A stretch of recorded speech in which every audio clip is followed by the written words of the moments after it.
Bonjour à tous, merci d'être venus à ce slot What the fuck JS. Donc je sais, c'est un titre qui est un peu énigmatique, vous savez peut-être pas forcément ce qui se cache derrière. En fait, avec mon acolyte, on travaille sur le même projet chez Xebia et il est plutôt développeur back, je suis plutôt développeur front. J'aime le JavaScript, il lui trouve quelques petites bizarreries. Et on voulait à travers ce slot vous montrer, en fait, soulever le capot du JavaScript, vous montrer, bah oui, c'est vrai qu'il y a des trucs qui peuvent paraître un peu bizarres au premier abord, un peu étranges, mais qui finalement, quand on prend le temps d'étudier les spécifications du langage, de soulever le capot, qui s'expliquent très bien et qui permettent de faire des langages, enfin des programmes assez rigolos, d'où le titre What the fuck. Mais on ne s'est pas présenté. Donc voici nos noms. Donc moi je me présente, je suis Alban Deleu, donc je suis consultant chez Xebia depuis 3 ans. Et, Bonjour à tous, Charles Dufour, développeur depuis 2 ans chez Xebia. voilà, donc là j'ai exécuté un petit programme en JavaScript. Et quand je vais l'ouvrir, vous allez voir que ce programme a une tête assez étrange. .js, merci. Mais c'est phénoménal, Alban, comment as-tu fait? Incroyable. Donc, vous remarquez que ce programme JavaScript, donc qui marche, qui est fonctionnel, est composé de seulement 6 caractères. Donc, il y a les parenthèses ouvrantes, parenthèses fermantes, crochet ouvrant, crochet fermant, le plus et le bang et le point d'exclamation. Et ça, c'est possible grâce à des mécanismes internes de JavaScript qu'on va maintenant vous décrypter. Donc ce sera uniquement du live coding, hein, il n'y aura pas de slide. Donc j'ouvre un REPL node dans lequel je vais pouvoir exécuter du code JavaScript. On va commencer simplement par voilà, un tableau. Donc hop, je fais entrer, voilà, un tableau, ça me donne un tableau. Donc un tableau, il faut savoir qu'en JavaScript, c'est un objet et on peut du coup le convertir dans un autre type. Par exemple, je peux le convertir en nombre. Donc si je fais number de tableau, ça va me donner 0. Voilà, donc c'est comme un cast de tableau, donc ça donne 0. On peut aussi, en plus du chiffre, le convertir en chaîne de caractères, bien sûr. Donc si je fais tableau.toString, ça me donne chaîne vide. Bon, jusque-là, pas de bizarrerie, ça paraît plutôt logique. Mais on va commencer à faire des trucs un peu plus étranges. Donc, comme vous le savez, JavaScript est un langage faiblement typé, dynamique et qui permet du coup ce genre d'opération. Alors j'ai envie de vous poser la question, à votre avis, 1 plus tableau, qu'est-ce que ça fait? Qui dit que ça fait 1? Ok. Qui dit que ça fait not a number? Ok. Qui dit que ça fait 1 en chaîne de caractères? Ok. Et qui dit undefined? Personne. Bon. Alors la réponse, c'est que ça fait 1 en chaîne de caractères. Il y a une explication, du coup, c'est là où intervient la magie du langage. Donc, en fait, comment fonctionne JavaScript? Donc, avec Charles, on a évidemment parcouru toutes les spécificités ECMAScript, on a lu les 300 pages et on peut vous les citer par cœur, d'ailleurs, vous verrez aux questions après.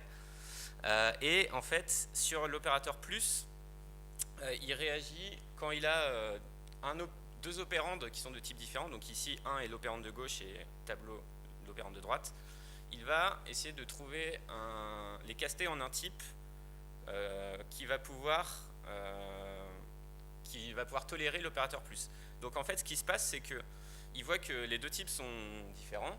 Donc en fait, il va prendre la primitive de tableau qui est une string et donc il va transformer le tableau en une string et il va transformer le 1 en une string. Donc en fait, si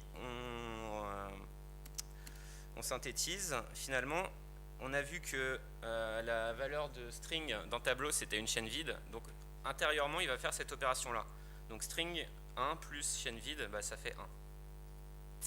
Voilà. Donc ce qu'on voit avec ça, c'est qu'on peut caster facilement un chiffre en une string juste en rajoutant tableau. Et vous allez voir ensuite pourquoi je vous dis ça. Autre opération, Voilà. New object, donc je crée un objet et j'y additionne un tableau vide. Alors, je vous repose la question, levez la main ceux qui pensent que ça fait undefined. Personne. Ok. Ceux qui pensent que ça fait chaîne vide. Ok. Et ceux qui pensent que ça fait 0. Non. Personne non plus. Alors, je vous ai pas dit la bonne réponse parce que je pense qu'elle n'est pas facilement devinable. Voilà, ça vous fait ça. Object, object. Object, object. Donc en fait, c'est exactement le même principe que tout à l'heure. Quand on veut caster un objet, la chaîne de caractères qui correspond à un objet vide, c'est object, object. Celle qui correspond à un tableau, c'est chaîne vide. Donc, ça vous donne ça. En fait, c'est comme je peux vous montrer, hein, si je fais toString. Voilà, ça vous donne ça. Donc, finalement, on peut croire que c'est un peu bizarre, mais en étudiant les rouages du langage, ça s'explique. Allez, dernière petite démonstration. Voilà, ceci. Donc, objet vide plus tableau. Alors, qui pense que ça fait, comme tout à l'heure, object, object? Qui pense que ça fait 0? Ouais. Et je vais m'arrêter à 2 propositions. Et donc, Thomas, tu avais la bonne réponse. Ça fait 0. Alors, là aussi, ça peut paraître un peu étrange, mais il faut savoir que ceci n'est pas en fait interprété comme un bloc, un objet, mais comme un bloc de code. Et ce qui fait qu'il est ignoré par le REPL. Donc, si je fais ceci, en fait, c'est comme si j'appliquais ça. Et du coup, l'opérateur plus n'est plus un opérateur binaire comme avant, mais un opérateur unaire. Et donc, si je fais ça, ça donne bien 0. On peut voir que ici, en fait, je peux mettre n'importe quoi. Je peux mettre test Toto, par exemple. Ce sera ignoré et ça donnera toujours 0. Voilà, donc on a vu en fait un moyen simple de caster un tableau en un chiffre, en faisant comme ça. Et c'est avec ce genre de petite opération qu'on va pouvoir s'amuser un peu plus pour la suite. Alors tout à fait, on va se baser un peu sur tout ce que nous a montré Alban pour essayer de se dire comment est-ce qu'on va faire pour construire un programme en utilisant uniquement un jeu de 6 caractères. Alors, première chose que je vais me poser comme question, c'est est-ce que je suis capable de d'écrire une expression qui va pouvoir me renvoyer un nombre. Par exemple, 1 plus 1, c'est une expression qui, une fois évaluée, représente 2. Super, maintenant, est-ce que je pourrais pas faire ça avec n'importe quel chiffre? Je voudrais écrire n'importe quel chiffre, mais uniquement avec 6 caractères, les 6 qu'on a vu bien sûr au départ. Et bien, il se trouve que c'est possible. Déjà, le 0, comme nous l'a montré Alban, on sait faire, il suffit d'écrire ça. Voilà, j'ai évalué une expression qui nous renvoie 0. Est-ce que je peux faire mieux que ça? Et bien, il se trouve que oui, parce que, évidemment qu'on peut, sinon je n'en serais pas ici, mais par exemple, est-ce que vous connaissez, je pense, l'opérateur bang, le point d'exclamation? Ça, c'est en fait pour faire l'inverse d'un booléen. Donc, si je fais not true, ça me fait false, etc. Et il se trouve que lui aussi, il a une propriété intéressante, c'est qu'il va caster. Donc en faisant l'inverse. Alors vous savez certainement que 0 ça représente une valeur false et vous savez aussi que 1 ça représente une valeur true. Donc là déjà si je fais not 0, ça va me faire true, c'est assez logique. Mais ce qui est intéressant c'est que true, je peux aussi faire l'opération inverse. Si je mets plus devant, je vais essayer de caster true en un chiffre. Or true et 1 c'est intimement lié hein, comme dans beaucoup de langages et du coup quand je fais ça, j'ai 1. C'est cool ça quand même hein. Et du coup si je répète l'opération, par exemple si je fais ça, et si je l'additionne à un autre trou par exemple, hop, j'ai écrit 2. Avec seulement 4 caractères, j'ai réussi à représenter une expression à écrire une expression qui peut me représenter n'importe quel nombre. C'est pas mal, c'est pas mal. Là, on va certainement pouvoir faire des choses. Bon, c'est bien. Là, j'ai des chiffres. Je peux écrire du coup n'importe quel chiffre. On est encore loin de notre objectif. Mais est-ce que maintenant, mon expression, elle pourrait pas représenter par exemple un caractère ou une chaîne de caractères? J'aimerais bien pouvoir écrire une chaîne de caractères uniquement avec ces 6 caractères-là. Là, j'en ai que 4. Ça devient plus difficile, mais en fait, pas tant que ça. Vous allez voir quelque chose d'intéressant. Vous savez tous qu'un tableau vide, si j'essaye d'accéder à l'élément 0, ça me renvoie quoi? Ça me renvoie undefined. Pas de souci là-dessus. Mais undefined, c'est une valeur comme une autre en fait, hein, en JavaScript. Et tout à l'heure, Alban vous a montré quelque chose, c'est que si on rajoutait un plus tableau de l'autre côté, on fait appel à la primitive de chacun des opérandes, Et la primitive de ça, c'est chaîne de caractères. Donc on va essayer de caster en chaîne de caractères les deux. Et là, on a obtenu undefined en tant que chaîne de caractères. Et une chaîne de caractères, c'est un tableau. Donc je peux très bien accéder à l'élément numéro 2. Et 2, je sais l'écrire, je ne vais pas le faire ici, vous avez compris l'idée. Mais je peux écrire 2 sous forme d'une expression. Et c'est pas mal ça. Je suis capable d'écrire les caractères de toutes ces... je peux écrire un D, un U, un N, uniquement avec 6 caractères. C'est pas mal, hein. C'est peut-être pas encore assez, je pense. Ce qui serait bien, ce serait de pouvoir récupérer toutes les lettres de l'alphabet, enfin de l'alphabet, de l'ASCII pour pouvoir écrire un programme. Eh bien, il se trouve que c'est possible. Alors, on va pas pouvoir explorer toutes les méthodes là, mais en tout cas, je vais vous en montrer une autre qui est plutôt intéressante. C'est comment, vous savez qu'un tableau, c'est un objet en JavaScript. Donc, comme tout objet, je peux appeler des méthodes qui sont dessus. Est-ce que vous connaissez une autre manière d'appeler des méthodes sur un objet? Il y a une autre manière. Si vous ne la voyez pas, c'est très simple. En fait, on peut accéder à une méthode d'un objet en façon, je vais dire, map-like en fait. C'est-à-dire, on peut écrire quelque chose comme ça. En fait, on peut, avec cette syntaxe-là, j'appelle une méthode sur un objet, sauf qu'ici, j'ai passé une chaîne de caractères. Vous voyez peut-être où je veux en venir là. Une chaîne de caractères, je sais le faire ça. Je l'ai écrit il y a 2 minutes. Donc, je vais pouvoir récupérer ce genre de choses-là. Eh, mais là, c'est plein de caractères, ça. Ça, c'est des caractères qui m'intéressent. Et si j'essaie de caster ça en string, eh, c'est génial. Plein de nouveaux caractères. Donc voilà. Là, je viens de récupérer plein de caractères que je vais pouvoir utiliser pour construire, en concaténant chacun de mes caractères, une chaîne de caractères. Je vous le dis, on ne va pas pouvoir explorer, mais on peut récupérer tous les caractères ASCII possibles. Et en fait, du coup, qu'est-ce que je peux construire avec tous les caractères ASCII? Bah, une string qui représente en fait un programme. C'est cool ça. Mais si j'écris un programme avec ça, je vais évaluer une chaîne de caractères. Je vais pas pouvoir. Ce que j'aimerais, c'est pouvoir évaluer en fait cette chaîne de caractères pour exécuter mon programme. Est-ce que vous connaissez une méthode pour faire ça en JavaScript qui est assez connue? Eval, on est d'accord, je peux faire ça par exemple. Ça c'est bien, mais vous allez voir qu'il y a un petit souci si je fais ça. Parce que là c'est cool, je peux écrire ça. Alors hop, hop, hop, hop, de 2. Alors j'ai dû me tromper là. C'est bon, ça s'est bien passé, j'ai eu de mon 2.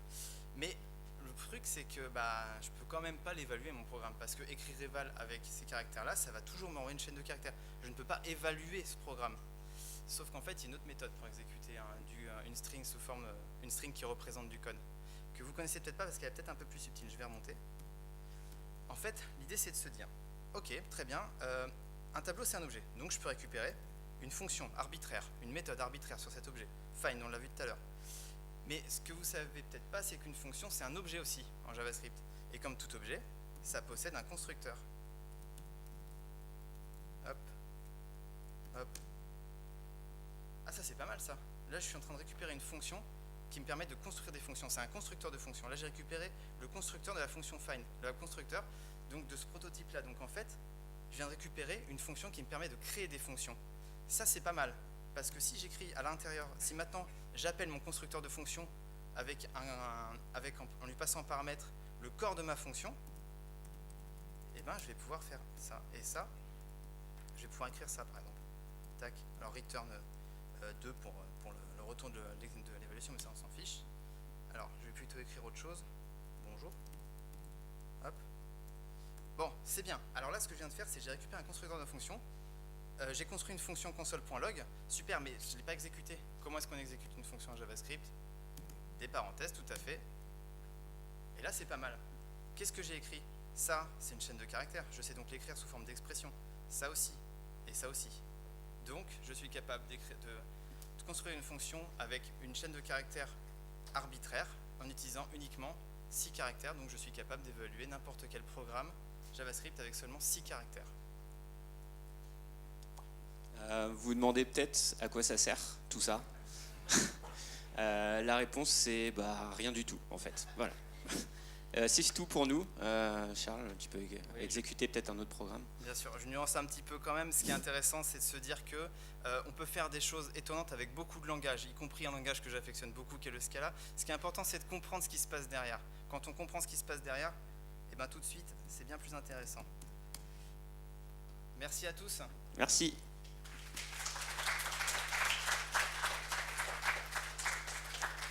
Y a-t-il des questions dans l'assemblée ?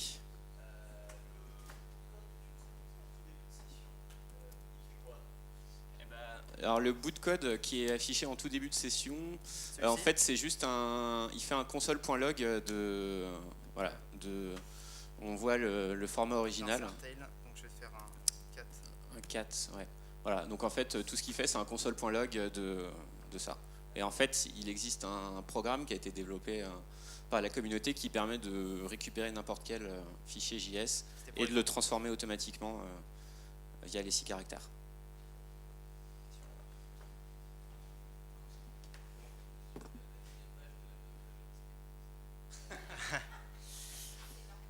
Ça concerne le multiplié, je crois. Oui, c'est le multiplié, Ouais. exactement. Ouais. Le problème, c'est qu'on a dépassé le temps, je crois, donc on peut pas en parler. On en parle après, si tu veux, sans problème. D'autres questions?